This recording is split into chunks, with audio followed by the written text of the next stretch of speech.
Welcome, everyone, to Deprogrammed on Unsafe Space. I'm your co-host, Carter Laren. I'm joined by Keri Smith, as always, every Thursday at 11 a.m. Please follow us at unsafeshow.com and also on Twitter at unsafeshow. You can support us on Patreon at patreon.com/unsafespace. And you can find both the Unsafe Space and the Deprogrammed Facebook pages on Facebook, obviously. Also, there's audio versions of these that get made into podcasts, so you can look up Unsafe Space on any podcast app, and you should find us. So, welcome, Keri. Good to... Oops, wait, I need to unmute you. I can use equipment. Welcome, Keri. I think you're unmuted. Hi, Carter. Yeah. I'm here. Okay, you're here. So, what we want to talk about today really was inspired by Keri's anger, I think. Is that right, Keri? Yeah, we were going over a list of possible topics, and this one made me the most passionate, I guess. So I'm about to get worked up about it again, I can tell. So that's good. I'll start using the word passionate instead of anger because it makes you makes you sound more rational. So actually, anger's fine. Anger's fine. Yeah, I don't want to. I realize I'm falling victim to the vilification of anger. So here's what's happened. So the guy that's pissing you off mostly right now, I think, is Mayor Bill de Blasio of New York City, and he's got a proposal for the school system. But before we really get into that, can you describe? I don't think everyone is familiar with this concept of kind of these elite public schools, and I know you went to something similar where you grew up. Why don't you describe first what these schools like Stuyvesant High School and these other ones in New York, what's different about them, and how does that work currently, just to set context?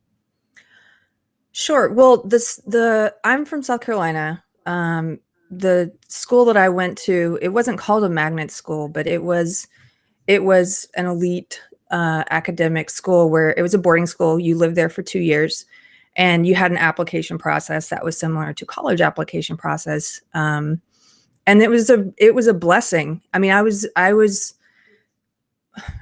thoroughly blessed to get accepted to this school because the quality of education was something that I wasn't getting at my home high school.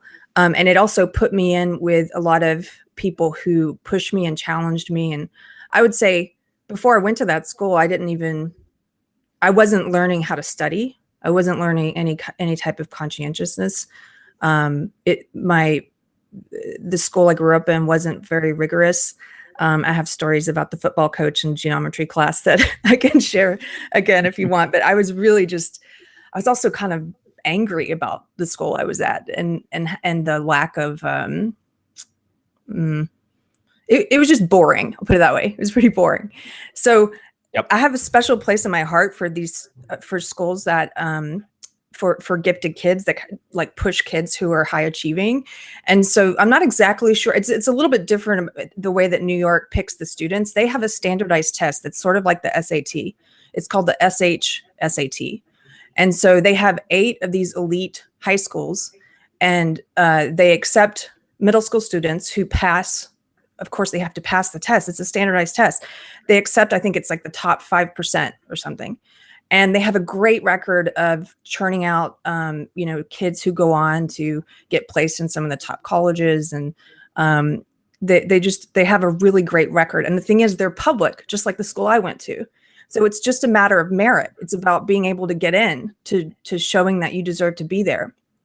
And one thing in particular about these schools that I think is interesting is that they are not pulling from like the wealthiest communities. I think it said 44% of the students who go to these schools in New York City, these elite high schools, 44% of them are poor enough to get free lunches. I mean, they're already pulling from poor communities. But de Blasio's problem with it is that he doesn't like the optics. He says it's not racially just because it's something like 73% of the students are Asian. 22% of the students are white, and then 2% are Latino and 1% are Black. And so what he wants to do is he's like, well, this isn't diverse. We're going to change this. And he's got a couple different ways he's trying to do that, which I don't know if you want to go into those or if you want me to, but. No, I mean, I think also so you made a point about it's helping underprivileged kids, like economically disadvantaged kids, right? And so I think one of the criticisms of the school system, right, is you generally wealthier kids have an opportunity to go to better schools because they can go to private schools and that kind of thing. And the whole purpose of this is to try and correct for that. And I think currently in New York, what is it? It's like, I think you said something like 50% or somewhere around there of the attendees are actually from impoverished communities or live below the poverty line. Yes. It's already pulling kids out of poverty. So you have, what he's upset about is you have these Asian kids, a lot of kids of immigrants in, you know, Korean and Chinese neighborhoods who are kicking ass and spending all their free time studying so they can do well on this test and preparing for their future. And he doesn't, and so he wants to punish those kids. And he's trying to hide it. So one of his proposals, he's trying to hide this, like obfuscate what he's doing and say, well, we're going to help poor kids get into the school. Poor kids are already getting into the school. So just say what it is you're trying to do. Like, and the other thing that really I think is astounding about this is the schools are elite because the students are elite. Like they don't have special, they don't have a lower student to teacher ratio. They don't have any special facilities. You know, there's a Colette article there's a lot of articles about it. Even the liberal press, even the mainstream press has done a lot of opinion pieces against this. But there's a great Colette piece that's kind of talking about, the schools are elite because the kids are elite. If you start watering down admission standards, then why have those schools? Why even have a gifted school? And there have been numerous studies done that show, and I think you corrected me about this, and I thought the study showed that when you put low achieving students with high achieving students, it does help the low achieving students somewhat. And you're saying that's not the case. It doesn't even help them. Well, so what I've seen, and I've looked at, this is mostly for college, and we can assume it maybe translates to, I haven't read the high school stuff, but I've seen some stuff on college. Because it's been studied because of affirmative action quotas. So it's been studied pretty extensively. And I mean, before we even get into that, just imagine, I'm sure we've all been in situations in which we're kind of the worst in the room at something, right? For me, it's like, I think of karaoke. Like I had to go to Japan a lot for business years ago, right? And I would dread the like after business karaoke parties because if there's an opposite of Freddie Mercury, it's me. So I like singing wise, my voice is horrible. I'm very embarrassed by any singing. And so, you know, I imagine like if I was in a school for singing and I'm surrounded by all these people who are much better than me, you know, it's pretty difficult to be in that environment, and you feel really self-conscious, and every mistake that you make is magnified, and it's more than just challenging. It's disappointing. It's like you get dejected from it. It's very discouraging is the word I'm looking for. It's very discouraging because you're never going to catch up, because you're in an environment that in which you really don't belong. Like I don't belong in Juilliard. Right. So I would feel, you know, I wouldn't succeed. I mean, I might graduate if they had low standards and they were trying to push me through, but I would never become Freddie Mercury and I would never, not actually, he was totally untrained, which is great, but I would never become a famous singer as a result of just. But you might learn, you might benefit in some ways from being there. But what you would also do is pull down the level of I don't know what's the word, instruction. So they would start having to teach to you, and that's what every study shows, that high achieving students they don't benefit from having low achieving students in the class. Right, but it also shows. So if we look at like there's this thing that happens to I'm looking at some of these studies now, right? There's this thing that happens when kids go to college and they don't have the same academic achievement level as kids around them, right? And this predominantly happens with affirmative action quota kids, right? But they get in with lower SAT scores. So SAT scores are good because I think you mentioned when we were chatting yesterday, Keri, GPA it can be an okay measure, but also there's like lots of grade inflation or at least lots of variance between high schools. So GPA is not always the best measure, but standardized tests are pretty good. So if you go off of like SAT scores and stuff, kids that get in with low SAT scores, well, a couple things happen. One is they have lower graduation rates. They also tend to so they tend to drop out. They also tend to have poorer performance grade-wise than if they had gone to maybe, let's say they get into a tier 1 school.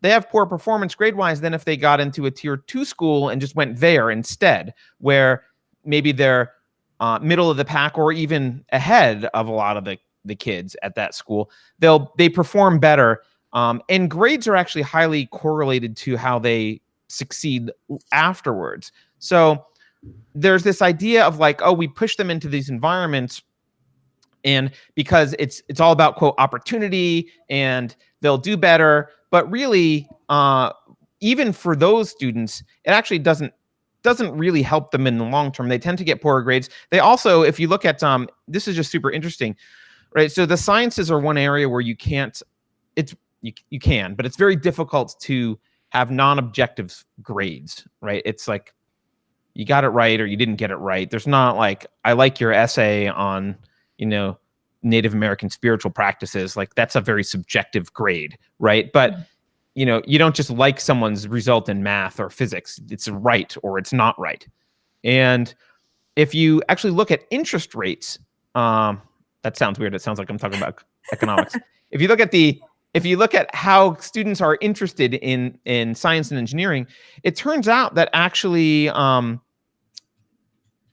let's see, if we look at this, let me read this. So this is a study from 1985, sampling 27,000 students. The interest in science and engineering, so majoring in actually biological science, physical science, or engineering, in descending order. So these are the groups that are most interested to least interested. First, the Asians were most interested, 52.6%.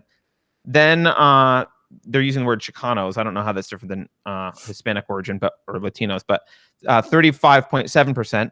Then American Indians, 34.5%. Then African Americans, 34.2%. And then whites, 27.3%. So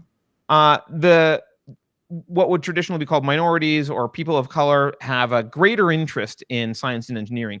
However, what happens is they typically drop out at a much higher rate, like switch to another major at a much higher rate. So that interest dies, right? So in one study, 70% of Asians persisted in this ambition, 61% of whites, 55% of Hispanics, and 34% of blacks. So what's happening, I think often what's happening is they're made to get excited about this. Like, you should be interested in these things. Go into this. They get into schools that maybe, and it's not through no fault of their own, right? The standards are lower. We can go over that. They lower the standards to admit more kids because they have a particular idea of what the racial makeup of a college should look like. But these kids that go in that get admitted on the lower standards, they get discouraged about their ambition. Even if they're really ambitious about doing this and they're excited, it turns out it's harder for them because they probably shouldn't have been admitted to that school in the first place. And then, changing majors actually has an economic impact and presumably a psychological impact as well. It's like, oh, well, I can't do this, so I've got to do something else. That's probably not good for your psyche, but it's definitely not good for your pocketbook, because typically now you're staying at college longer and paying them more because you wasted resources doing something that actually you don't want to do. And just as a quick, if we just look at the quick, this is from 2005, but if so I'm sure it's worse now, but if you look at the difference between SAT score requirements for blacks, Hispanics, Asians, and whites, I'm looking just at people in the 75th percentile and above here. But this trend carries for all of the percentiles you look at. Asians had to hit a score of 1480, whites 1430, Hispanics 1360. These are at top tier schools, and blacks 1270. Right, so you've got people getting in that have a 1270 competing with Asians that have got 1480, and naturally you're not going to perform as well, assuming that the standardized tests measure something real. Well, this is what horrible for you. It's horrible, and this is what you see happening. It's not just at the New York City elite public high schools. It's also in the Harvard lawsuit that's happening right now, where you have Asian American students who are suing because they're being discriminated against. Their standards are higher, so they're being punished for high achievement, and for hard work, and for hard work. And I can't think of any other field where a field of competition or what have you, where merit and excellence in that field is not the thing they're looking at to allow you in. Like if I couldn't join a class of Olympic swimmers. Do you know what I mean? Like we measure it based on how fast do you swim, period.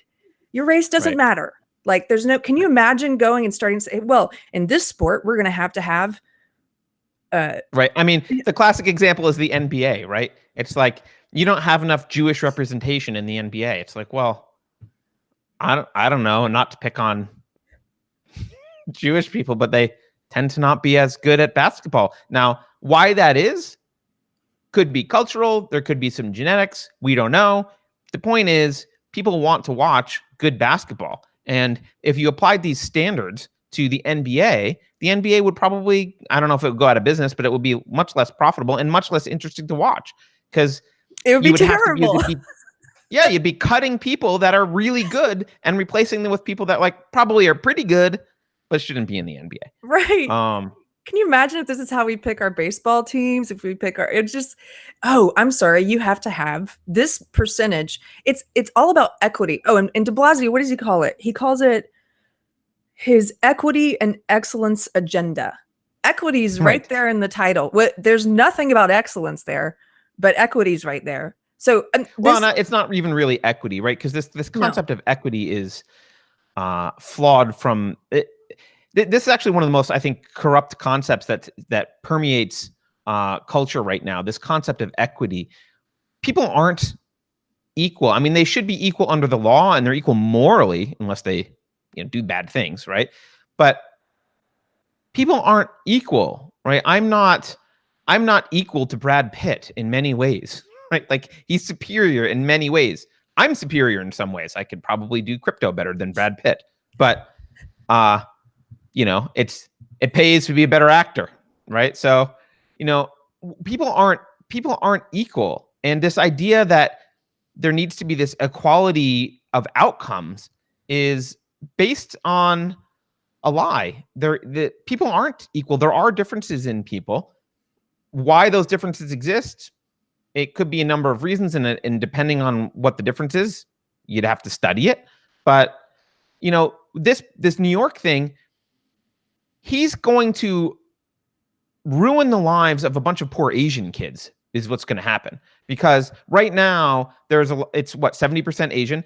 A lot of those, and half of the school is poor. Higher. So let's just assume that that means 35% of the Asians are poor. If of the community is poor Asians, let's just assume it's evenly distributed. So they're all going to basically lose, because the distribution that he wants is going to kick most of those poor Asians out.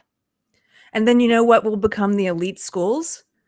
The schools in Koreatown and Chinatown, and the magnet middle schools, the middle schools for gifted students. I mean, those will become the elite schools, because again, elite is where the elite kids are. And if you're driving them out, if it means nothing to be able to get into that school, then I'm not going to send my kid there, because they're not going to be getting the education that they should be getting, that they're being promised. It's not a gifted school. Everything about this is it's just so indicative of what's wrong with SJWism, with the SJW ideology. They are looking at outcome, like you said, equality of outcome. equality of outcome. They're not looking at equality of opportunity. If you want to look at equality of opportunity, then figure out why. See, they don't want to investigate why the test scores are so different. They don't actually want to know. So one of the things de Blasio is complaining about is that there's 600 public middle schools in New York City, and that the majority, like half of the students that get into these elite high schools come from only 21 of those middle schools, 21 out of 600. Well, figure out what the other 580 are doing wrong. Do you know what I mean? Yeah. Or what are those 21 doing right? What are replicate what are they doing right? And most of those schools are in neighborhoods that have high population of Korean and Chinese immigrants, or they are gifted, middle schools. It's not about money. That's the other thing he's trying to say. It's about money. So he's got two different things he's doing. So one thing, he's already doing this, and he doesn't need approval to do this. It's already happening. He's got this thing called the Discovery Program, where they've already set aside 4% of the slots at these schools have been given to people who don't pass the standardized test, who don't even qualify to be there. He's expanding that from 4% to 20%. Right. That's a huge percentage. So from now on, it's going to be 20% of the total seats are going to be given out to kids who don't even have basic proficiency in math and English. Right. The second thing he wants to do, which he needs approval from the state legislature to do, is he wants to get rid of the standardized test altogether. He wants to get rid of the SAT, and he wants to make these schools. He wants to you get in by, he wants to take the top 7% at each middle school, at each of these 600 middle schools. The top 7% at each of these middle schools is going to vary so much that's why it's called a standardized test, because it's standardized and everyone takes the same test. You can't say, I'm going to pull the top 7% at this school and I'm going to pull this top here when you have such different levels of achievement. So like you said, Carter, it's like, why don't you go and look at the middle schools that are doing something right and figure out what you can do at the other schools? Another thing, it's not about, there's been a lot of discussion around the test prep issue. And like, oh, well, rich people can spend a lot of money on test prep. Yes, that's true. I used to teach SAT prep. We had two types of classes. We had the classes where you had a lot of wealthy parents who were paying for the kids to be there, and those kids couldn't care less. And then we had the classes that we offered in the inner city to kids who were less privileged at a severely reduced rate. And those kids wanted to be there and their test scores were better. And so New York City is already spending millions of dollars on free test prep and targeting these, like it's not about the money. If it was, these schools wouldn't be 70% Asian. They would be 70% rich people or white people. Do you know what I mean? Like it's not a. Well, it's clearly not about test prep and rich people having test prep because the school is such a high percentage already of poor kids. Like he can't possibly make that argument rationally. But I think one of the issues here is, I always look at the kind of broader philosophical context of things. And what I really see here is destruction of value. Like, I think it's, Ayn Rand used this phrase called hatred of the good for being the good.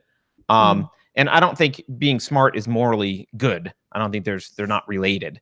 Being smart might be advantageous in certain ways and actually disadvantageous sometimes, depending on how high your IQ goes. But it is a let's say socially desirable thing, at least at the level of high schools and kind of in the culture. You want to be smart, but this idea that we need to have a certain makeup at elite schools, I don't think is actually about helping the other kids. I actually think it's resentment that there are smart kids and we need to tear them down in some way. Because, the best way, you and I talked about this, we were both in, quote, gifted programs as kids in schools. And both of us went to public school. We're both in gifted programs.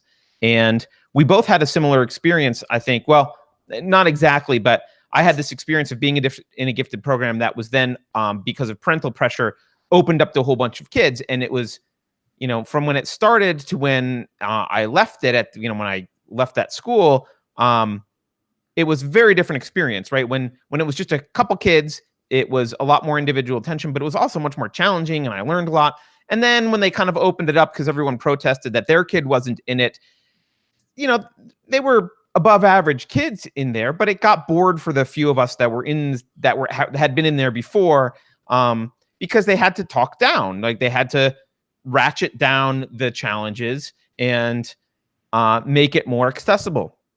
And that's a challenge with education generally, which is why these elite schools exist. You want to have a school, if you want to foster achievement with the top kids, you put them only with each other in these best schools. And I think that we're just undervaluing how much really smart people can make a difference. But really, really smart people, if we help them achieve, those are the kind of people that cure diseases and invent iPhones and do amazing things that benefit all of us in the long run. And create jobs. Exactly. And so it's this kind of like weird envy thing. I always, back in the day, Bill Gates was vilified. Now everyone likes him because he's just sitting around giving money away. But back in the day, he was vilified. And I always scratched my head about that. And I was like, well, the fact that Bill Gates is a billionaire isn't hurting me. It's actually helping me. Like, damn, this computer's cheap because of Bill Gates, and the software is cheap because of Bill Gates. Like, I can do a lot more because of Bill Gates. The fact that he has, huge mansions and private helicopters and planes, like, that doesn't hurt me. This isn't a pizza and he's eaten too many slices of it. This is like wealth is created, and he's creating wealth that I'm getting to take advantage of because there's this brilliant guy who succeeded. And I think we just don't recognize there's this hidden cost that every kid that kick out of that school and replace with someone whose skin color we think is preferable is a potential loss of a Bill Gates. That's my rant. That's very interesting. And the resentment thing and wanting to destroy it. But I have a question for you, because as you're talking, I'm thinking about, so what are all these other, fields of competition, and are there any others that we tear down as well? So if you look at athletic ability, we don't tear it down. We're not saying, oh, there needs to be this exact proportion of, men and women and different and racial makeup. And we're not trying to, right. We're still judging athletic ability on athletic ability. Good point. Same thing. I would say same thing. I would argue the same with musical ability, but what about artistic ability?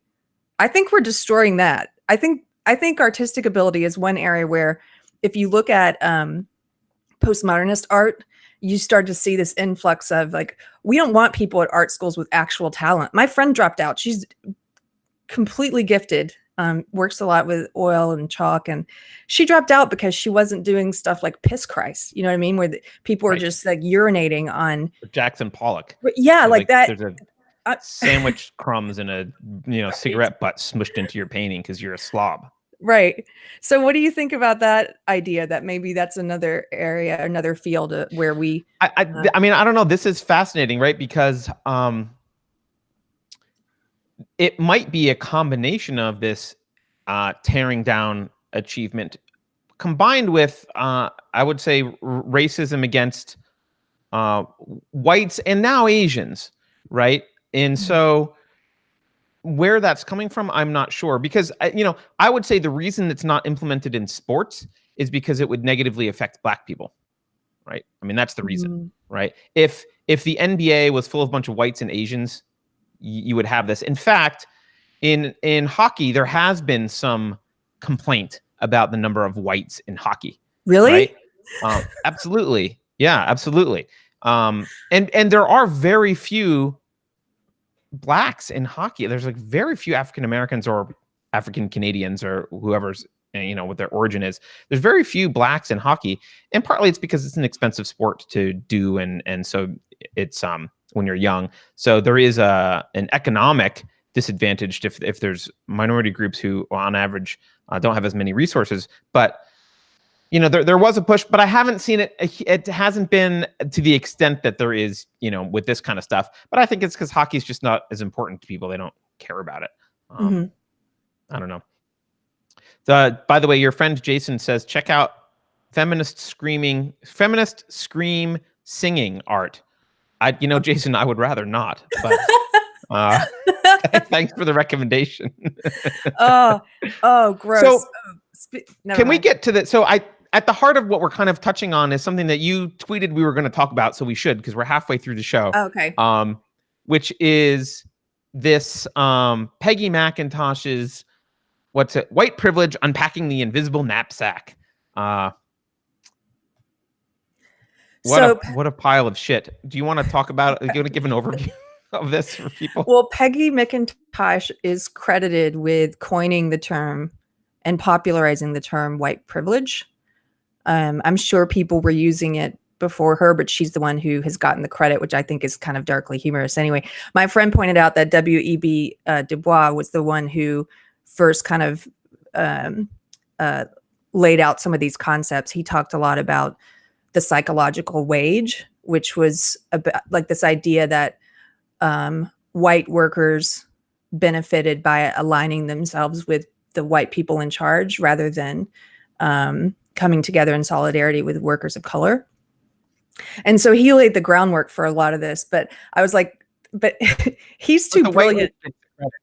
The rich white lady gets the credit for it. Right. And he's too brilliant to have ever written something this terrible. Like this is. That's true. This is, I mean, you can read it. Well, I think we have the link somewhere, or we will. It like, first and foremost, it looks like a poorly written 4chan post, but there's nothing academic about it. It is a bunch of how she feels about things, how she perceives other people feel about things, her perception about how things might work for other people. But it's important to keep in mind Peggy McIntosh wasn't just a white woman. She was a rich white woman. And I don't think anyone would deny that there are special privileges that you get when you're wealthy. Certainly you have a much easier life. And it may be that she's conflating some of these, but she has her quote nap. So she says that whites are walking around with this invisible knapsack with these privileges in them. And she has a list of 50. We're not going to go through all 50, but we can pick out a couple that might be related to this particular topic. But, they're things like, I'll just read number one. Well, I wanted to pick out one before we get to about this. Oh, okay. Yeah, pick that one. Yeah. Well, I don't know if it relates to this topic or not, but yeah, you were just about to read number one. Number one is, I can, if I wish, arrange to be in the company of people of my race most of the time. And I think there's another one in here too about like, I can turn on the news or I can turn on the television and see people of my race. That's a majority privilege. If it's any kind of privilege, that's majority privilege. If I'm in China and I'm Chinese, I'm going to see people who look like me on the television. Like that is not specific to being white. It's about where you live and who's predominantly living there. What are the percentages of people who live there? It's ridiculous. Well, and look, my first reaction to number one, which is this, I can arrange to be in the company of people of my race most of the time. I mean, my initial reaction was like, haven't you driven through like Chinatown, Koreatown, like different, like people seem to self-segregate often in major cities so that they can hang out with people of their own race most of the time. If they want to. And, can you always do that? Of course not, right? If you're the only person of let's say there's some race we've never heard of and there's one surviving person and they move anywhere in the world, well, yeah, I guess they're kind of at a disadvantage, but I'm at a disadvantage because I'm short and I've got other problems in my life. Like we all have disadvantages. Do you blame the rest of the culture for the fact that you happen to be some minority that means that you can't see people who look exactly like you everywhere you go? Like, and who the hell cares what people look like in the first place? Like, I don't, I have a kid. She didn't, and when we played at the playground when she was young, like she didn't even, as far as I could tell, notice races of people or differences of people were not an issue. Like for her, it was like, that's a person, not a cat. Like, okay, that's the categorization. There wasn't like, oh, that's a this kind of person and that's a that kind of person and da, da, da. Like, I don't. This is just race obsessed, frankly. But well, the thing about that with children not recognizing race, if they're in the public schools, they're being taught to. I mean, you have to. There are books out there about like how to raise white children in a racially unjust world, and and this one book, a friend of mine texted me a picture of from the library. I can't remember the title. It was something like that. It was written by a white woman, and it was all about how to tell your white kids about toxic whiteness or what have you, white privilege. But one of the things it said was, a lot of times little children will say that what they don't see race or they don't understand, they didn't see people according to race. And it's like, they're wrong. What? I don't know. I just think that's kind of hilarious. It's the exact opposite of the Martin Luther King, I can have a dream speech. It's like, I have a dream that one day we will see everyone according to the color of their skin. Yeah, it's weird. And in fact, one thing that's related to this is not about school, but it is about quotas and affirmative action. I'm going to read number 35 from the knapsack. Okay. She said, I can take it. This is one of the ones that I just think is ridiculously funny to me. She says, I can take a job with an affirmative action employer without having my coworkers on the job suspect that I got it because of my race. That's because of you, Peggy. It's because of people wanting racial quotas and affirmative action. If they didn't exist, no one would suspect that you got it because of your race, right? It's like the left creating a problem and then pointing at it as evidence of like, the problem. This is why we like need these things. Like, it's like you created the freaking problem. It's a circular argument. It's like worse than a circular argument. It's like, I'm trying to think of a good analogy, but it's like, I can't think of a great analogy, but it's like she's literally creating the problem and then complaining about it and saying that she needs to create the problem because there's the problem that she created. It's like, who reads this with any kind of critical eye and goes, no, that makes sense. Like, I don't. Well, and this is what this paper, again, for anybody watching who hasn't read it, you should really look it up and go read it, because this is the foundation of most of like the critical race theory, or the all these terms that are becoming more mainstream that you're starting to hear. They originate from this. I mean, Peggy McIntosh also wrote a lot of stuff about sexism, and even in this article, she bases a lot of it on, understanding on male privilege.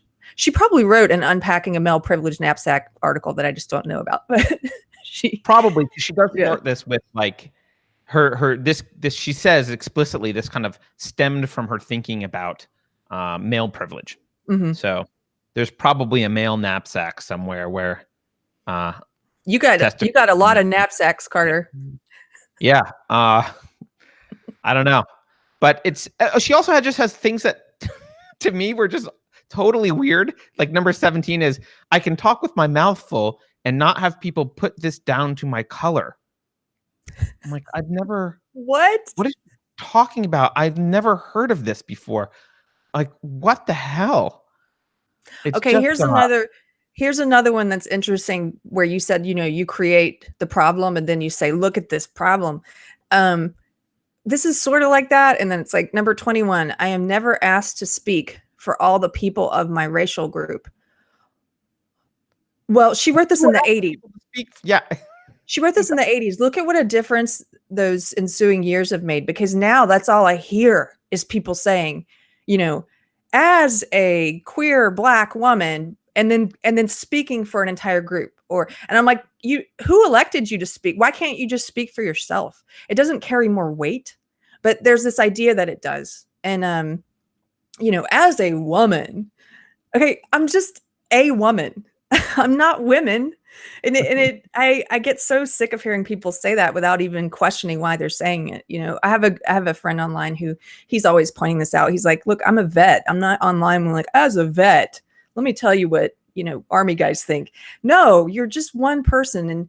And I think it shows a lack of kind of a trust in your own argument to have to cushion it with this sort of authority that you're speaking on behalf of a group. Yeah, you're absolutely right. Yeah, because people who have good arguments don't have to use any kind of argument from authority or like intimidation, because sometimes that's kind of a little bit of an intimidating thing. Like, well, I'm part of this group, so you don't want to piss us off. So as this part of the group, right, you better listen to what I'm saying. But it's people with good arguments don't care about that. Somebody did that. Just quick side note tangent. When Jordan Peterson came to speak in Austin, I saw on Twitter somebody tweeted at the venue, and they were like, "How could you book someone like that?" They're like, as an Austin or as a female music lover in Austin, this is da da da da da. And I'm like, a female music lover in Austin? So am I. I didn't elect you. Like, shut up. Just say I don't like him. It's pretty weird. The other one that I wanted to bring up, because wait, where is it? It's about, she mentions the IRS. Hold on, let me do a quick. Yeah, here it is. She says, and I want to bring this up because this is a fallacy, and I think it's important for people to know. Number 25 is, if a traffic cop pulls me over or if the IRS audits my tax return, I can be sure I haven't been singled out because of my race. Now, first of all, if the IRS is auditing your tax return, you're probably conservative. We've already established that, like, that's who they seem to be going after. I mean, there's a whole scandal you can look up with what was her name, Lois Lerner. But okay, but there's this traffic cop thing, and I looked up some stats on this because this is a common fallacy that this stems from, there was this brouhaha in New Jersey on the New Jersey Turnpike, where New Jersey troopers were getting accused of disproportionately pulling over black drivers. And the argument was basically, look, blacks are only X percentage of the population, but you're pulling them over for speeding in a much higher percentage. Therefore, the New Jersey troopers are racist and they are profiling.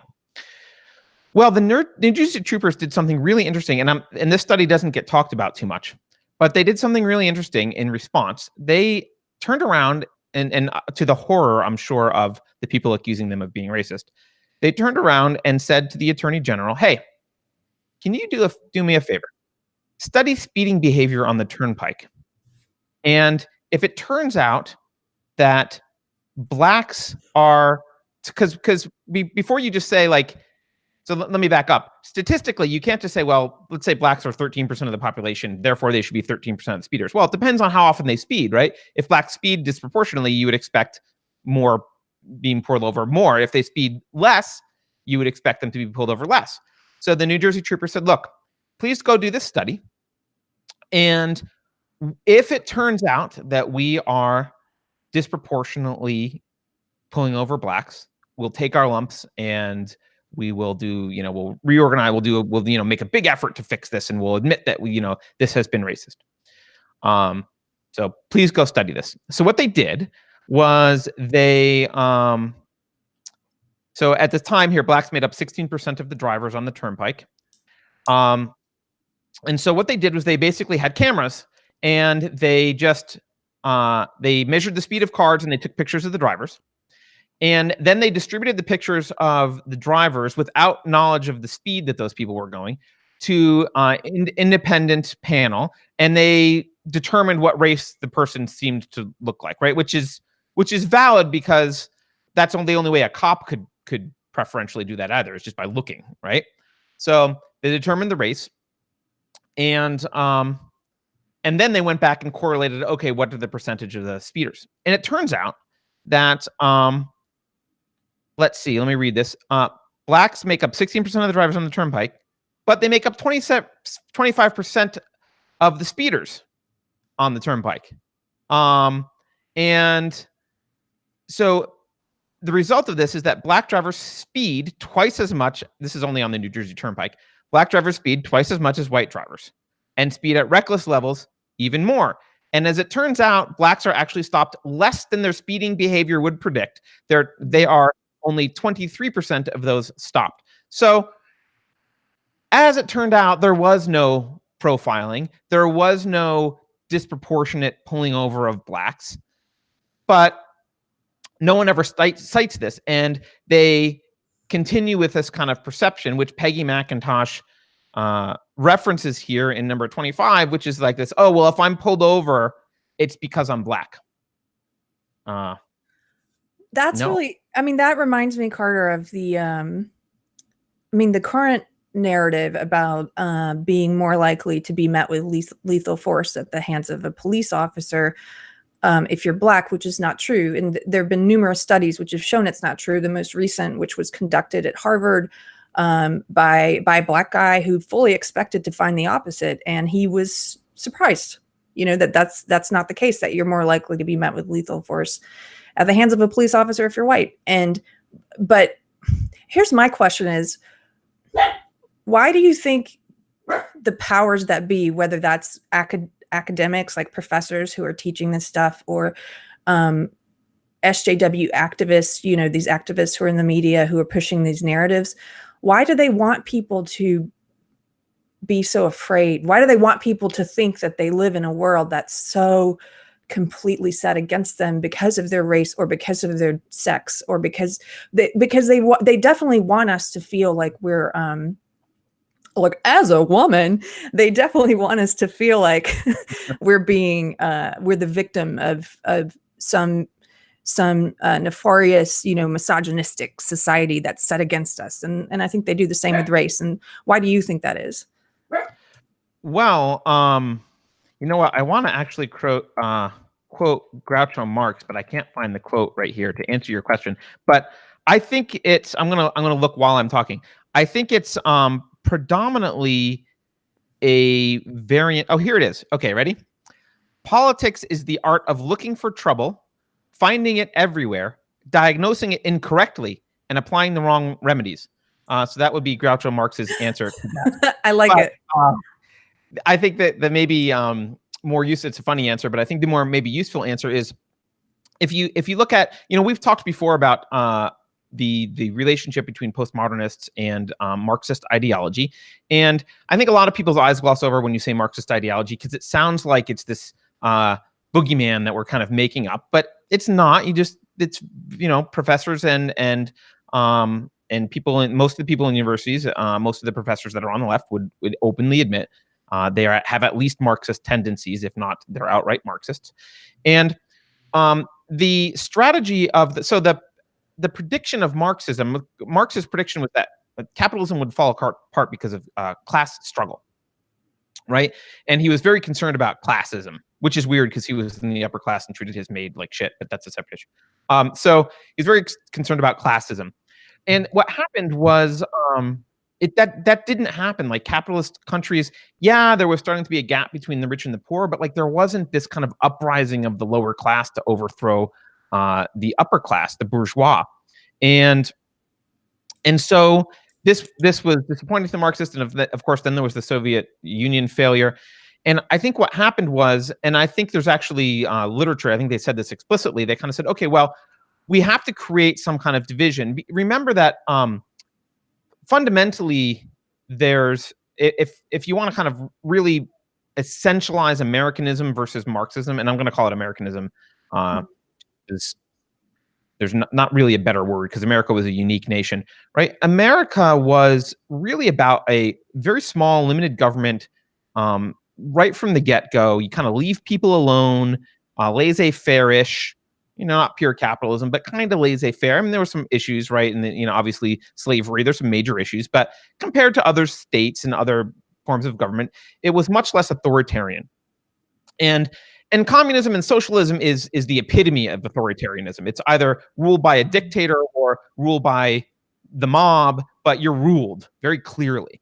And because the kind of Marxist predictions about capitalism didn't work, but there was still a lot of people, specifically in academia, who really wanted Marxism to work. They thought that they would have to kind of manufacture some of this struggle to kind of create class division and create division among groups in America in order to destroy this kind of laissez-faire-ish American system.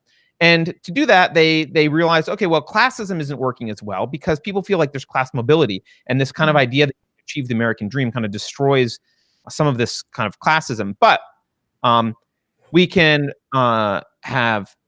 we can pit sexes against each other and races against each other. And at the end of the day, I think it's all about political power. If you are of the mindset of kind of small government and, you know, kind of the traditional Americanism, there's not a lot of political power to be sought. Like who cares if you're in charge, right? I mean, back in the day when America was founded, it like going to Congress was this part-time job that people hated to do, and like they were like and go home, and like no one wanted to be a fucking congressman. They had stuff to do back at home, right? But now it's the ring of power, right? It's you know, it's this very, very important prize to win, and to win it, you've got to have constant fear. You've got to have groups fighting each other. There's got to be like constant crisis, right? Again, I don't want to get into the global warming crap because I think it's more nuanced than just it's this or that. However, if you'll notice how it's talked about all the time, it's always alarmist language. It's always like, you know, we're going to all be underwater in 2 years, and, you know, all these predictions, which are always wrong. It doesn't mean that there's no science behind it. And again, I don't want to get into it, but the predictions are always over the top and scare tactic, right? And the same is true with getting the African-American community all ginned up about like, oh, it's racism and blah, blah, blah, and this is what's keeping you down, which is demonstrably untrue, because if it was still a leftover racism from slavery, they would be doing better now than they were 60 years ago, but they weren't. They were doing better 60 years ago. So something has gotten worse, and it's not slavery, because slavery happened 150 years ago. Well, so Carter, so that's actually an interesting point, because to take it back to the first thing we were talking about, the schools for the gifted in the New York public high schools, they had higher Black and Latino enrollment in the 80s and 90s than they do now. So what changed? What changed with the education in the middle schools? You know, why is it? That's where de Blasio should be putting his attention, is what did we do wrong since the 80s and 90s so that the numbers of kids who are passing this test is now lower in these communities? So I don't know. I think that's very interesting. Yeah, no, and I think this is why people use this phrase urban plantation, right? Because I think largely it's the welfare state. You know, this kind of ruining of the Black family, right? So we don't know a lot about what raises IQ in children, right? But and kind of raises their likelihood. We don't even say IQ, just likelihood to succeed too, right? We don't know a lot of ways to kind of permanently do that, but we do know ways to damage it, right? So absent fathers, not good for kids, right? Hitting kids, not good for them, right? There's some dietary things, not good for them. And I think if you look at the Black family in America over the past 60 years, you've seen a dramatic decline in the structure that's necessary for kids to succeed. And I think part of that is inarguably as a result of the welfare state. And so I really just view it as, if you keep in mind, the Democratic Party, and by the way, I don't want to blame just Democrats, because Republicans are horrible about all this crap as well, typically.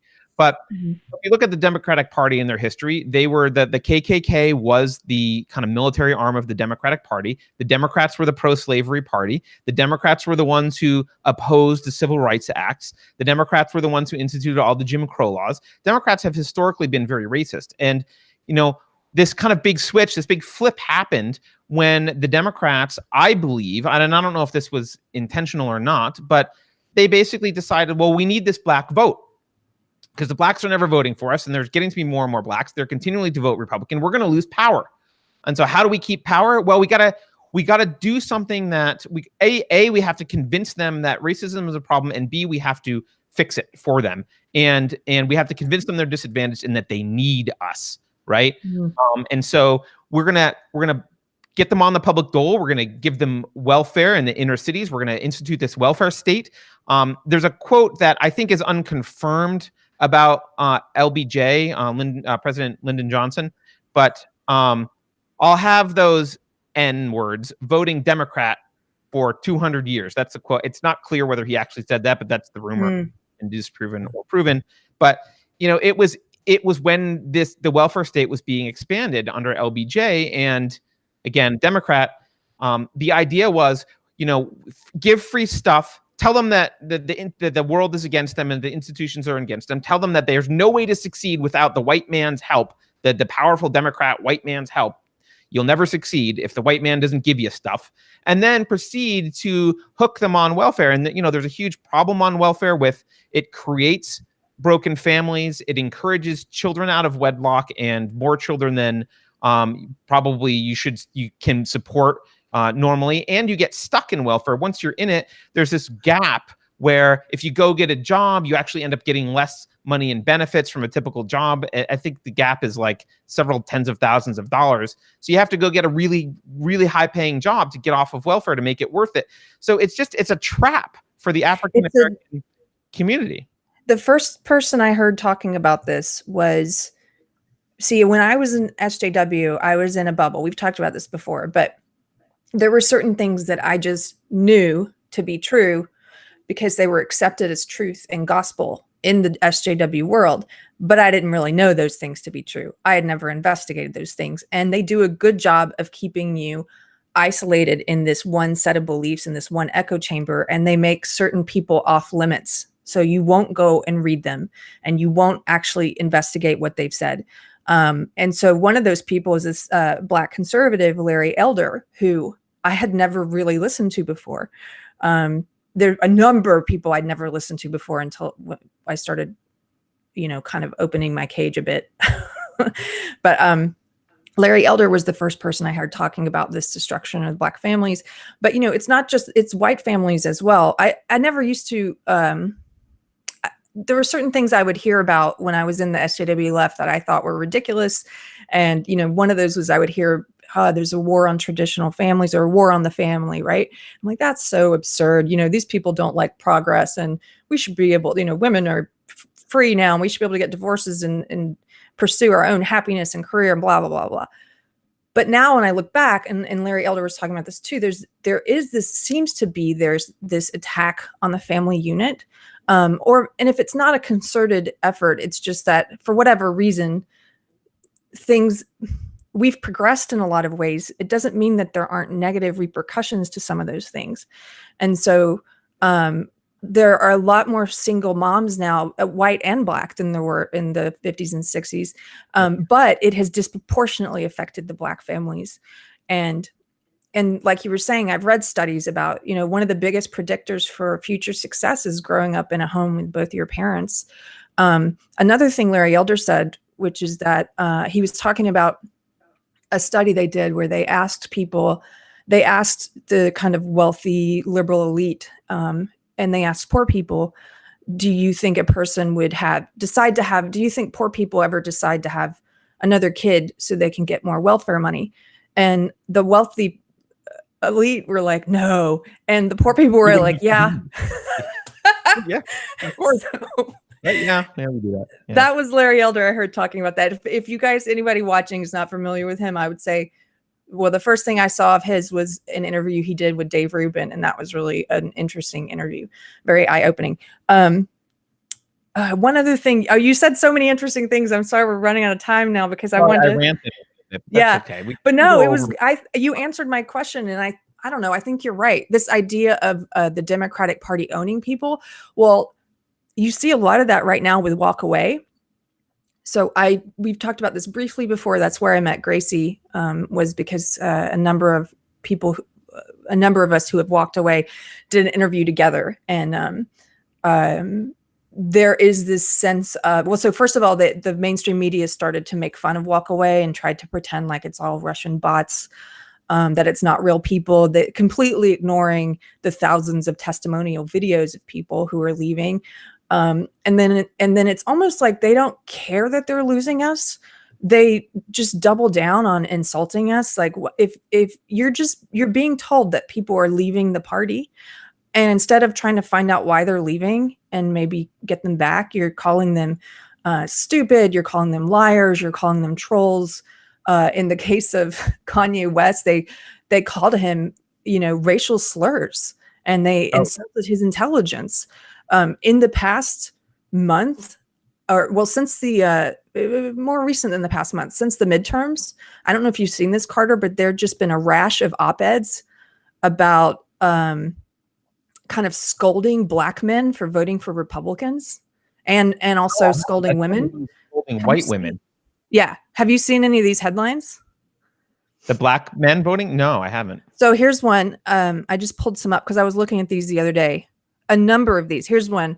Boston Globe. Memo to Black men, stop voting Republican. and then the subheadline is, why do any Black men vote for the GOP? As if that's, why would you vote for the GOP?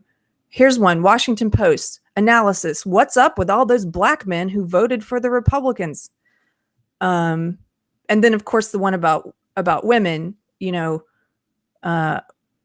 there's just a ton of them about white women. Most white women are very happy with white supremacy. This explains why they vote for Republicans, because clearly Republicans are white supremacists. White women who vote against the GOP aren't voting against their own interests because their interest is white supremacy. But yeah, just a number of I'll stop reading them, but it's very much this hateful, like, we own you. How dare you not vote with us? And instead of trying to figure out why you left, we're gonna call you names and shame you. Right, and I think it's because all the left has in terms of arguments. So I really believe this, especially after you've seen, like, socialism has been tried and always failed all over the world. I mean, and everyone can always argue, like, well, that's not actual socialism, would do this other thing, whatever. But there's lots of socialism that's been tried and failed, and communism. And all they have left, they don't have good arguments in general. All they have left is is pitting groups against each other and getting them all emotionally riled up. And all they have left is identity politics. And so when you go against that identity politics, when you're a Black man and you vote against the Democrats or whatever, or if you're a white woman and you vote for the Republicans as well, you need to be vilified because you're going against this concept, like, women should be Democrats and Black men should be Democrats. Only white men should be Republicans, and only rich white men should be Republicans. And they're all misogynistic, racist patriarchs, right? And that's Republican. And anyone else who votes for them is a traitor to the identity politics cause. And that's kind of how I view that. Yeah. You're more of a traitor. You're seen as, like we talked about before, you're an apostate, because now, you're one of the chosen ones. And this is why they hate Candace Owens so much. I mean, talk about somebody who walked away while talking very loudly. She's been very damaging to them, and they hate her. Because she's one of the high, like Gracie was talking about, it functions like a religion. And, the more of the, quote, marginalized boxes you can check off, the more like a priest you are within the movement, the more authority you have. And so here's one of the priests of the movement, someone who has the ability to be a priest, who's like, peace out. Like, this isn't for me anymore. And they hate you. I mean, even just online, the reception, just in conversations I have with strangers, the reception that I get when I say, well, I'm a lifelong Democrat until this past month. and I'm still liberal, but I didn't vote Democratic this month. And they'd get so angry. Like, it's as if it's not just politics for them. It's a matter of good and evil.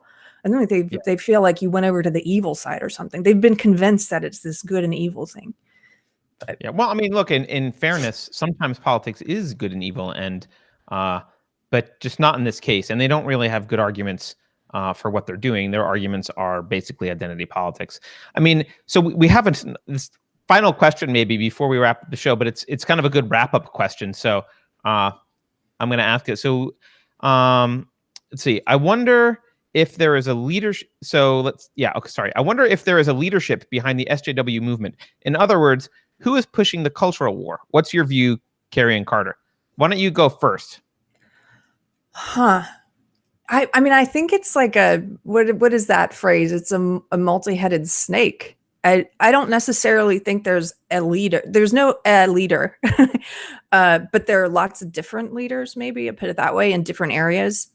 So, I mean, I think it started with the Frankfurt School, right? It's like it started with actual Marxists who, like you said, it's like, well, we have to find another way to keep people divided into groups, and it's not going to be class. So let's take our ideology and let's just change some things, and let's make it about identity instead, and about race and sex. And so those academics who came to the US and from the Frankfurt School and started teaching this form of Marxism, I mean, that's where it started. So if there is a leader, I would say it's in the past. And now this is just a beast of its own.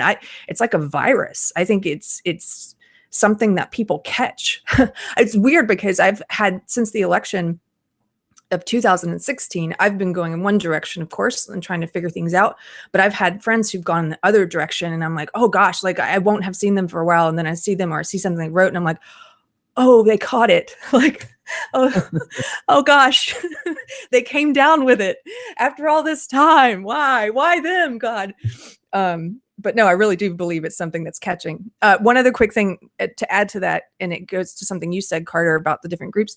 I have a friend who he knows a lot more about Occupy Wall Street than I do, and his belief is that that identity politics was purposefully used to end Occupy Wall Street and to end the positive, I guess, progression of that movement, and shining a light on, you know, economic disparity, that because he was like, within the movement, within Occupy Wall Street, everything fell apart because it all became about this intersectional infighting about identity. And so everybody had a common goal, but then it was suddenly like, no, you're not, you know, you're not elevating the race issue. You're not elevating the gender issue. You're not. And so then it all broke apart. Like, interesting. I mean, the Occupy movement is maybe another conversation at some point, because I think there's a lot of validity to the concerns of the Occupy movement, but it's just without really any kind of coherent solution, and without really understanding the root of the problem. But I think a lot of the concerns voiced by the Occupy movement are completely valid. And I would double down a little bit on what you said about, I don't think there's a leader in SJWism either. I like the virus analogy. I've used that analogy before. I also like the cancer analogy. I think for me, it really comes down to something a little bit more fundamental, which is any large government kind of, and obviously Marxism is the largest possible kind of government, right? Any large government kind of attitude is really driven, I think, by not by the low level supporters, but by the kind of leaders of any of that, or the aspirational leaders, at least. It's really driven by an addiction to power and a pursuit of power. And if I think it's kind of, I don't mean to be depressing about it, but it's kind of a natural phenomenon, and I wouldn't expect anything else. As government, if you want power, you need government to grow. And so if you want government to grow, you need problems for government to solve. Like you need people to feel like, there's a line in V for Vendetta by I forget Adam Sutler, I think is the name of the leader in this horrible version of England in the movie V for Vendetta. But there's at one point where he's screaming at people, and he says, he's talking about the propaganda that they have to, the government needs to put out. And he's saying, we need to convince people or show people why they need us. And he's like, they need to see why they need us. And so he wanting to put all this propaganda about problems here and problems there, and this is falling apart and blah, blah, blah. And I think, the small government, it's hard to be a small government advocate, because you're basically saying, like, hey, let's just get together and be left alone and not have anyone really do much to us. Right? And that's hard to sell, because problems are like selling fear, and that you need an authority figure to fix problems is a much easier, I think it's a much easier way to get power than by saying, hey, I want to be president so that I can leave you the fuck alone, which is like, well, that's not a, basically like the ideal libertarian president would basically dismantle most of the government and like neuter himself. So that's not a good way to get power. And it's not a good, and it's a hard argument to make to people that's like, hey, don't you want to just be left alone? Because that's not, I think most people, it's easier to be like, hey, isn't this a problem? I can solve it for you. Mm-hmm. So I think it's kind of just a natural tendency that this is what's going to inevitably happen. And it's why the government never gets smaller. It always gets bigger. And until, you know, I'm not to be a party pooper, but I mean, the government likely will just get larger and larger and larger until it falls apart under a revolution of some kind, or actually, you know, institutes a different kind of either more explicitly socialist or Marxist state that falls apart or whatever. But it's very hard to turn the kind of ever expanding behemoth of government around, because just psychologically, people who seek power need the government to be bigger, and so they need all these problems. It's the same thing at colleges. It's with the bloating bureaucracy, these SJW positions. This is why college is so expensive now. You've got to pay for 100 people on the gender and diversity and anti-bias initiative force. Do you know what I mean? Like all these bullshit jobs, pardon my French. No. There's entire departments of bullshit now. Of just bloat. Yeah.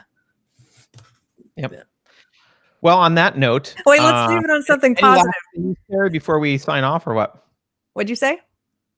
I don't want your last word to be bullshit. So, do you have any final things you want to add before we sign off? Because I think we're a little bit over.